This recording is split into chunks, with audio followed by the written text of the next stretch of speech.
Welcome to Play Digital Signage Tutorials. In this tutorial, we take a closer look at how you can crop images in the editor. There can be many reasons why you would want to crop an image. Perhaps the resolution is bigger than the area it consumes, or perhaps you would like the image to be circular. Let's start by going to Playlists and then open one of my existing playlists. Since this slide is empty, let's find an image we can work with. When you add an image or a video, you will find the resolution on the right side. And should the resolution be bigger than the resolution on your TV, we'd recommend you crop the image to the same resolution as the TV. In this first example, we'll crop the image so that it fits a 1x1 square. Click the image, and then click the crop tool. You'll notice that at the top we've added the most common aspect ratios. In this example, I will choose the 1x1 aspect ratio.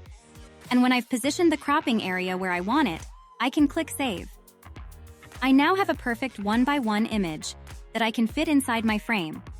Let's try something a bit more complicated and crop our image to fit inside a circle. I will add a circle background, then pick a darker color, find my image, and then click the crop tool.